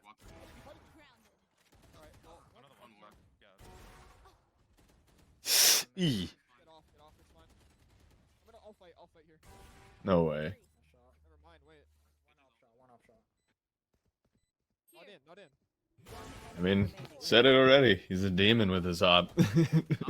Nah, bro's actually crazy. Out wide. Just hold him. He's that good. He's got 2 clips in the top 10. Yeah, nah, his knee is gone. Ankle's gone. Yeah, Migs right now coming in with a 1v4 situation. This was so quick, you wouldn't miss it if you didn't. He's gonna force his way in, finds the first and Look at that shot. Boom! Boom! Damn! Popped it. Wow! And off the Absolutely back crazy. of some individual. Next, we've got Chiefs on the CSGO team with the op getting a insane 4K right here. Point B. Chiefs manages to find one with the sniper. Manages to find a second. When he get the side, he does. Oh, that shot. And the top shot, top clip of the week. Wait, before that, we get to the honorable mentions. This was Sus's tryout game, as a matter of fact. And I remember reviewing this earlier, and we're like, oh, he got a 3K here. Little do we know, well, my guy gets a 4K over here, and we're like, oh, 4K, that's actually crazy. Let's shout him out. Let's put him in the honorable mention. Little do we know, Bro Little gets do a we throw 5. 5K over here. Yeah, Sus going absolutely crazy. But the best clip, and which is the last clip, is Sustain. I'm out. Nah. No way. Nah, that was dirty. Nah, it wasn't dirty, it was clean. It was the cleanest clip I've seen in Rocket League in my life. Shout out Sustain. And that will be the top 10 for this week. Yeah, sorry I went missing for a sec, guys. Did I miss anything? I heard you guys mention my name. Did I make top 10?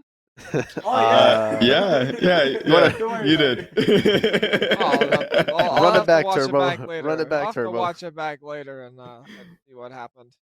That's all right. You really, it's one that we really had to take time to witness. That's for sure. Oh my. But as we have here, that's the top 10. So what do we got next, Spins? Well, actually, I think this is something that you were the one that was really wanting to run very, very much. So I want to say Ninjx. And... Oh yeah, okay. Actually, I kind of overgot a little bit. Yeah. Got some lovely top 10s. That was great. And you know what? I think now we're gonna have a great little discussion. We all were kind of having a debate way beforehand onto this. Are some of our favorite anime shows. And Ninjx, you were the one that absolutely was popping off with all of the anime shows that you just watch. And I mean, I heard that you were, like upwards to like watching all of the episodes of One Piece. We won't disregard No, anyone else who no, watches One no. Piece. For fair note, chat. We have the One Piece madman over here, Mins, but he No, no, no, absolutely no. watches it deliberately, religiously. Let's be Oh, honest. okay. No, but anime.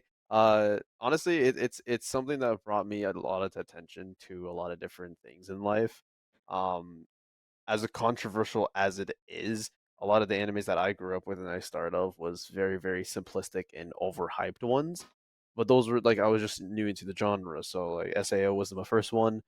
Obviously was good in the first season. It then started to die off a lot of it, and then it came back with Alicization and War of the Underworld. But obviously, you have your common ones. You got your Naruto, Attack on Titan. You got your Chainsaw Man, Jujutsu Kaisen from back in the day, and not. Then you have ones that niche people, but also a lot of people like the Studio Ghibli collection. You also have Banana Fish. Also have Cowboy Bebop. A lot of the old ones that like, there's just a broad spectrum of anime that a lot of people warrant. So our question to you is like as we talk about, list some of your favorite animes. Like, what's ones that you grew up with, ones that you guys actually used to watch as well. Like, I grew up with SAO, and then I veered off to Naruto, and I went to a lot of different niche ones. Like Girls in Panzer as well. The Panzer Strike, just a tank anime that was completely hilarious. That I went off and then just kind of grew. Some of the top animes that's been coming up recently actually is Solo Leveling. That's been a pretty big hype. A mage anime called Frieren. There's also been a comedy anime of I think something of the undead. It's about an anime about a guy that cannot die, and a girl that has the worst luck completely. So it's been completely, and then obviously you have your long-lasting anime like One Piece that's going on. How many episodes now, Mins? uh, it's almost if you want to like add all the filler episodes and stuff, it's like upwards to like 1,200 episodes. I checked before I came in here. I am on episode 1,776 Jeez. to give everyone Oh context. my god. And I have Jeez. watched all of Naruto, and I have watched all of Jujutsu Kaisen, and I have watched God of High School, if anyone's saying that one. Oh my Hero God, God of My High Hero, School. I forgot about that yeah, one. yeah. My Hero Academia, Yeah, Naruto. I've watched. Yeah, I think I said that one maybe already. yeah. Avatar. Um, I'll just try to keep listing them off of all the shows that I keep Yeah, that I a keep lot watching. of these shows that have been like a lot of these new animes that have been coming out have really taken the name, have really taken high production value to its standard. Like Oh even the yeah. last season of Jujutsu Kaisen, they were kind of struggling a lot with trying to meet demands because of the amount of high production value that has been going into different animes, and it's been actually kind of messing up some studios, but also benefiting some studios. For example, like a simple anime called Mashal is just a guy that does not have magic, but he has hella muscle, and bro just runs. Muscle man. Yeah, just runs through everything. But it's a little bit of high production value, but they don't care as much of the high production value, so they keep simple animations, but they bring up the comedy to a sky. Another anime that did this pretty well was The Devil's a Part-Timer. First even was a banger. Simple animation, simple comedy, but it was just Demon Lord just came to real life and started working at McDonald's. Yeah, like that's all it is. It's just he came, he lost, bro just went to the real world, started working at McDonald's because it didn't have magic. So he tried to make a living. Almost sounds It's like just the Barbie movie. Gotta do what you gotta do. you gotta do what you gotta do. Not gonna Yeah, lie. Boyce, as someone that doesn't watch a lot of anime, have you seen anything or have you experienced any kind of comments in terms of anime? No, What's your nothing. thoughts on Honestly, I anime don't. though? I don't hate people that watch it. I don't watch it myself. That's it. I don't watch a lot of shows in general. I kind of just I watch YouTube. I watch Twitch. I don't watch anime. Is there any kind I of don't like have a whole anime? lot to input into this conversation, unfortunately. Is there any kind of animations that you're actually a fan of? Like, even though I love anime a lot, there's also animations of YouTube that I also invest in a lot that are animated that can be considered as anime. Like a lot of like video game um like different realms that make shows off that, or even like Red versus Blue, an animation that is based off of Halo that grew completely. Is there anything something like that you're interested in? Uh, no, not really. I'll be completely honest. Like, it's funny. The only probably like I guess you consider anime that I like actually watched was I had a weird phase where I was like, and I'll blame Graph for this partially, by the way. Graph, our old Okay. caster. If you know Graph, you probably know where it's going. I was watching Yu-Gi-Oh! Oh Like I used to man. watch it as a Oh kid, and I man. was like, man, I don't remember the show being like this. And I watched a couple episodes and I stopped watching it again. But honestly, I'm more into like there's like what's there's a guy's name I can't remember. There's a YouTuber. He does his name's Fabersol. He does um like his own animations. They're not like anime style. They're like 3D animations of like characters from anime stuff. And it always involves Rick and Morty for some reason. He's doing one right now that's Rick versus Vegeta in a battle. Oh my It's god. fire. Oh my It's god. it's fire. There was That's a whole actually series where crazy. Rick was Yu-Gi-Oh dueling Kaiba and Yugi over and over What? again.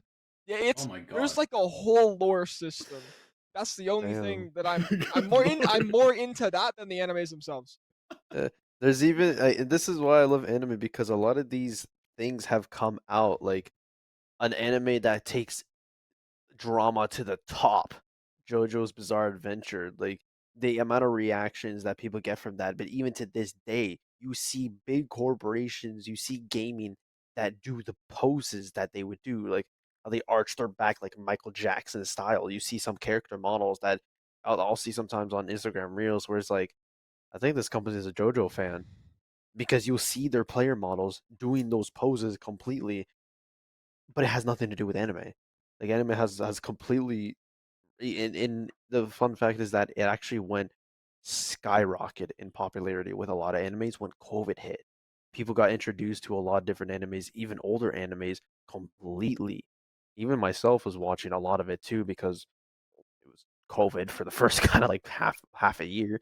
There's nothing better to do, so they kind of explore new avenues, explore all these things, and then new talent came up. Um, a company called Webtoon that makes little that anybody that draws makes comment. Even some of their shows have became adaptations. God of High School and Solo Leveling were one of those examples that they came from just small creators, small drawings, just doing some comic style type animations, and completely blew the market with popularity to the point that even they got adaptations for their own anime. And Solo Leveling is doing amazing. It's actually like, honestly, I really enjoy it. I'm not. Some people have different controversies of what it is, but I personally actually enjoy it a lot. Yeah, it's not a bad one, I have to say, that's out there for Soul Leveling. I haven't actually taken the time to watch that yet, but I know I will dabble. But I like when there's like more and more episodes for me to actually kind of sit there and sort of put it onto the side when I'm doing other work and watching them. So that's why, like, okay, like, I like watching a lot of anime, but like I will do other work onto it on the other side when I'm actually And there's watching even away. yeah, and there's even animes that are like genre specific that people that don't actually watch anime that can get into. For example, Blue Lock. You actually like that anime too, Yeah, and it's just yeah. about soccer. Oh yeah. Honestly, it's a really great one. I gotta say, because like I did watch some mangas from it first, but then also like Blue Lock itself, it was really good. Like it was, well, and I mean you can't even disregard then like haiku out there. There's a basketball one too. Like there's actually a great style that they can take from them for an anime. And I know I was really down into it for watching Blue Lock. It was kind of my favorite one. And honestly, I think that's where it's sparking though from is like a lot of mangas is what like that we all read. Well, I mean, I shouldn't say we Yeah. all read because like I know I read them and they're great, and I think that's where just somehow it kind of sparked a lot more of animation, and especially from what you were saying from back like when there was lockdowns and stuff happening. Of course, then like everyone was in lockdown, so you couldn't like there was a lot of big studios out there that couldn't do recordings of like the in-person reality TV shows. So that's why more animation was kind of getting the popularity at the time. And actually, I know like for me, I still read mangas. That was something that throughout lockdown I got really into because I watched a lot of animes before lockdown. So I know currently right now I'm actually reading a book that could become into an animation because it's in with like the big animation studios um like that have made actually God of High School and even want to say Ooh. oh I think there's another one, but it's called Sakamoto Days that I'm reading right now, and it's about like a old hitman that is like now like married and retired, but he still has a bunch of people like coming to kill him. So it's quite interesting. I've actually never seen this. What? Yeah. Yo, this actually looks sick. Yeah, it's pretty good. That's crazy. And there's even like a bunch of like a huge different genre of animes of oh, he's gonna hate me for this. What's it called? Vinland Saga is just about Vikings. You want to talk about Vinland Saga? Yeah, you take that away, my boy. You take that away, my boy. Look, as someone who was advocating for season 1, the entire time it was out, I was telling people, "Yo, watch Vinland Saga, watch season 1. It's a banger show, you know." Going into season 2, I was expecting more of the same from season 1, right? And then the first time I watched it, I ain't gonna lie to you, man, I fell asleep. Like, I was, you know, like I couldn't watch another minute. But then I took a minute, you know, go wash my face, came back, actually watched the show. Yo, it's not for the faint of heart. That show is like it's a heavy hitter. It's definitely a heavy hitter. I mean, if you have ever seen the show Erased, the anime Erased. Mm-hmm. Oh no, not I've Erased. seen the anime Erased. Okay, yeah, that No, kind. I've seen it. I've seen Sort of Erased. like same gut feeling it would give you. It's not really the action that it used to be before. It's up there like Berserk. Oh, Berserk. Okay, Yeah. Berserk is just like you're a menace to society if you're like actively watching Berserk, my guy. Goblin Like, it's Slayer. just a show about like some dude getting tortured for half of his life, and then the other half he's just like fighting for revenge. Look, it's a cool story and all, and the visuals are insane. Specifically, these like the one that was released in the 90s, the CGI one. Everyone doesn't like that. The fact that they did the CGI series, right? But if you look back at it now, everything is so well made, and like the production value was high for the time as well. You look at the models and you look at the details, and you're like, okay, yeah, these guys actually spent a lot of time on the show. This let's show some appreciation at least, right? And then you come to this day and age where we were talking about like people getting overworked and like quality going down, and a lot of big name studios kind of like going to the other direction. Like if for example, with One Punch Man, the first season was glorious. You'd see the guy, you'd see Saitama, the main character, punch someone, and that someone you'd see him like explode into a million different pieces. In the second season, you just get insinuated that the main character blew someone up. Why does that happen? It's budget cuts. It's the reason like animation nowadays is. Look, I'm a hater. I'm gonna just be a hater. I noticed the pattern with animation being like, hey, there's just like a story, and we're gonna rehash the story a million times, and then we're gonna add like something small and different to it. Like you're talking about this demon lord who went and became a McDonald's employee. There was like an anime released like not even 2 years ago of the same kind of concept of like a demon lord just reincarnating or like traveling to an actual Earth, and then the hero follows him as well, and they start working in like the same shop together. These stories have been rehashed. They've been said a million times over and over again. But like whenever something new comes along, like let's say this Mash, this muscular guy, Marshall. the whole world is full of people using magic and spells and abilities, and he's the only one that doesn't have magic. Yet he's still stronger than all of them, right? That's a concept that's like hasn't been done before. And I mean, I want to go back to Sword Art Online. You mentioned how it was the first anime you watched. It's also the first anime I watched. So to me, nothing gets past the perfection that was Sword Art Online first season. That one moment where first the season main was character peak. starting to log out of the game. It's like, button's not there. I was with that main character. I put myself in that spot because it was a new experience. I was learning about like this new concept. And now basically every other anime is an isekai of me getting stronger, or we're getting strong and everything, which is why solo leveling is actually getting kind of popular.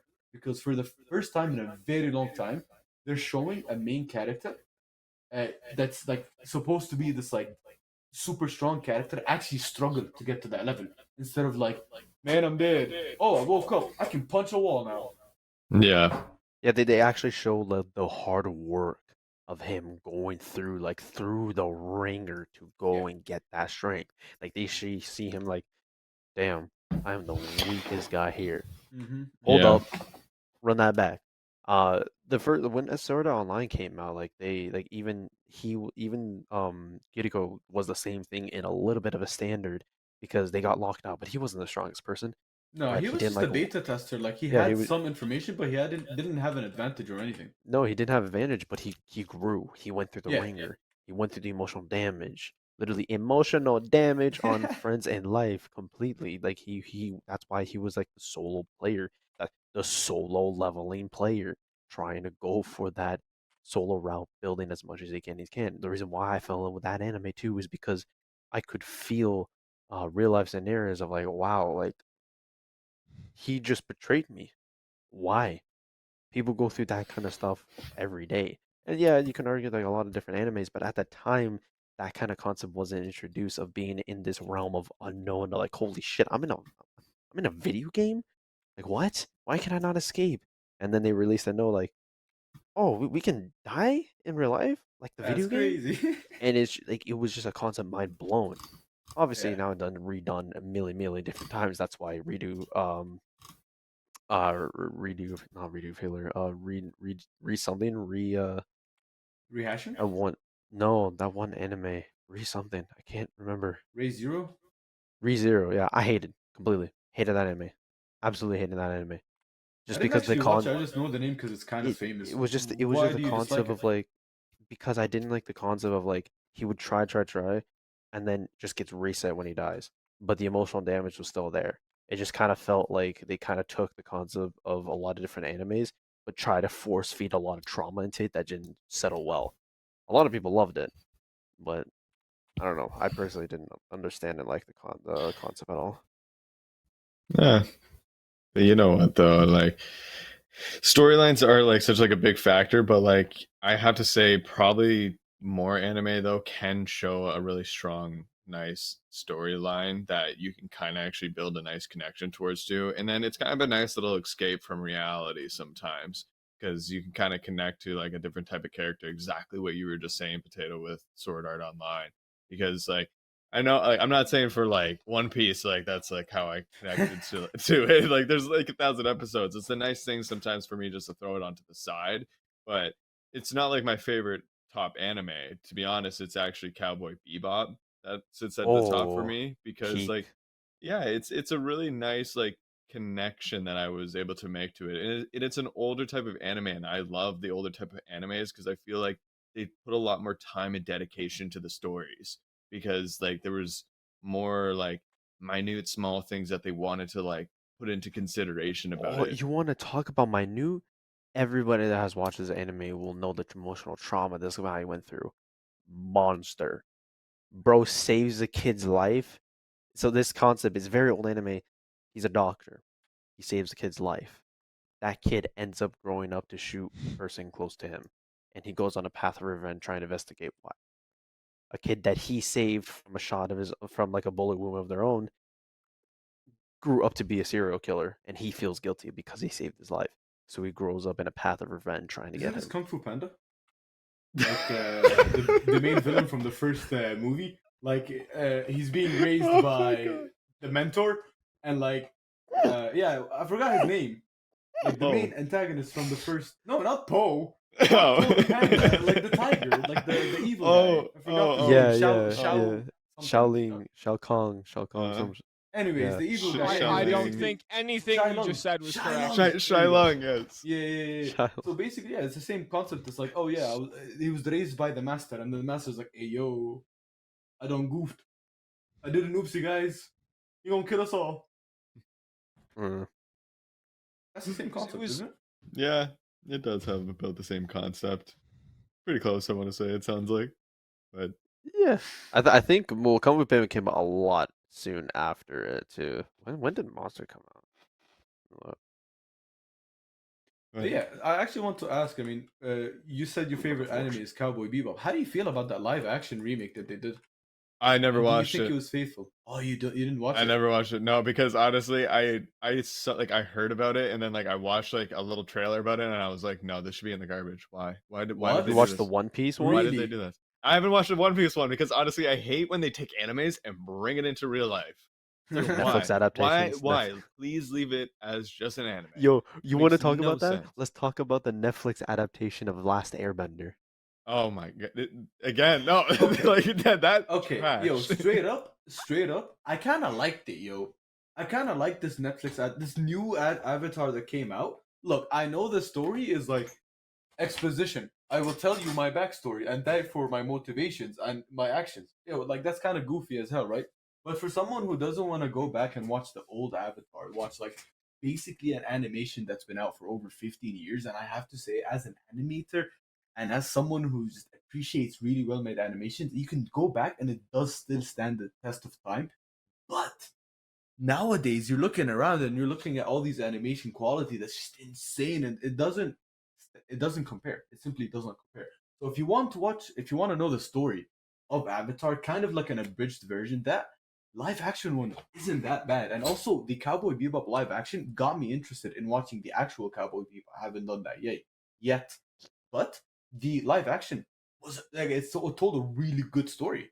And I was like, okay, So- yeah, the anime must have a cool story now on top of it. So it's always going to be like kind of advertisement for the real thing, for the thing that's like that they're kind of replicating. I see that point. where Except for they're that trying to, one like, Death Note live action thing. That was just bad. That was just horrible. yeah. With That was horrendous. William Defoe. We're not gonna talk about that one. It's cancel that like- one. Cancel that one. They shot them, then they missed. Dude, but they got the Like- perfect actor. William Defoe was perfect for for him to be. Unfortunately, on the Death actor Note. nowadays actor can't make the show if the show just misses completely, man. Yeah, it did work though for that concept. I mean, I've never watched that one either. The real life action for Death Note, but honestly, I like Death Note as well though Jesus. too. It was nice.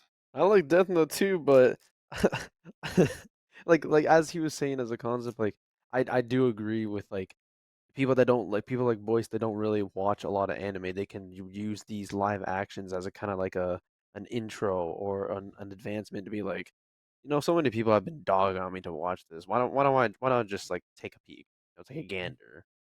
Let's see what all this hype is about. So they can watch that and be like, oh, that's actually kind of heat. Let me watch the others. Let me watch the rest. Let me watch the real one. Let me read the anime or the manga, sorry. Oh, I'm still waiting until they do a real life action of Demon Slayer. Bro. Yeah. Nah, that's gonna be cringe. Oh my god. That's gonna be crazy. But If hey, that comes out, I'm gonna be in a hole. yeah, I think everyone would be fine with that pretty fast. Because I know for me, when I saw that they were doing a live action for like One Piece, my face was just like, no, Just no reaction. just no. Like, please, why? Light work, no reaction. Yeah. Not interested at all. Yeah. But hey, you know what though? Like, at least they're kind of trying to do some cool concepts around it, I guess. Like, I think it'll take a little bit for them to actually maybe perfect that style and maybe for the anime hot take? community to accept it, I want to say. No. Let's be honest. Hot take. Real life movies. If you're trying to like make an anime to real life, like One Piece should be a prime example. They fell in love with just the absolute goofiness and absolute abridgedness of what Luffy is. To look at that in a real life perspective, it doesn't compare. Like that's why like people separated cartoon from real life shows. People watch Love Is Blind and then they go home and watch fucking Amazing World of Gumball, right? This is why people like didn't when Cartoon Network shut down, it was like a huge part of their lives because they separated that reality. They Wait, wanted Cartoon Network shut down? I'm pretty sure. What? Like a while now. Did they? That's a shock to me. Yeah. Yeah, Yeah, that's new news to me as well. Yeah, I thought Kind they of were sticking heartbreaking. You know? It's like, around. Yeah. Cartoon Network is gone. What do you mean the Cartoon Network is gone? Yeah, they shut down around in August. If Did I'm they not shut mistaken. down or were they like bankrupt or something? the CNS is being merged into WBD Oh. building, so it comes to like screw from AT&T. So because of the merge, they shut down, and it's kind of like another In type thing August. going on Yo, around that's and kind around of 8 months wild. ago. Yeah, it was a huge thing on my feed completely. Oh, that's crazy.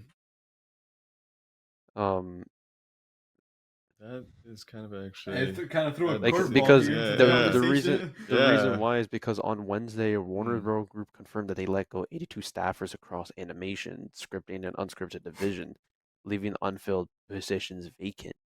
So even if they had that stuff They had filled, no animators. they had no animators. The thing completely shuts down. They try to dispel the shutdown rumors in 2022, saying that they're not shutting down. And then they shut down.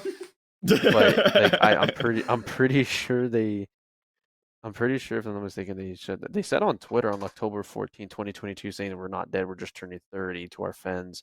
We're not going anywhere. We have more to come. Man, I'm dead, basically. Like, But they said that and then they died. Yeah. yeah, unless I'm wrong, that was what I understood, and I haven't been able to. I don't have see much about it anymore. Hopefully, they didn't shut that out because I'm seeing some huge controversy it did, but I don't see it a lot anymore nowadays. And there was a lot of like rest in peace memes about it too. Um, Other That's than truly that, unfortunate. yeah. yeah. But if that is the case, I don't think we have a next topic, do we? No, I think that's kind of a little bit of the end of the show here that we're wrapping up to, I believe. So, yeah, I think that's where we're gonna be going to. All right. But Thank you yeah, for watching. no. We do have a segment. Do we? There is something, isn't there? Is there I don't something? know. Vince, But there was some. I think. Can we get a live check on what's going on? Yeah. production, hello? I don't know. Yeah. Oh, Yeah. maybe a Mins in the afterlife has something to say about this. Yeah, Vince. Mistakes happen, and that's okay. Blame it on your Wi-Fi.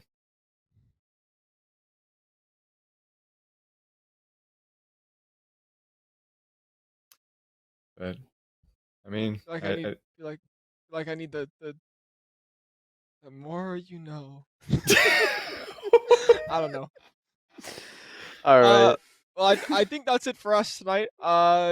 Thanks again, everyone, for coming back for the second episode of the Fuel Report, second of many as we look to finish out the rest of the semester. You'll catch us again next Sunday, same time, same place. You'll see us on all the social medias at Fanshawe Fuel, live on Twitch and Twitter.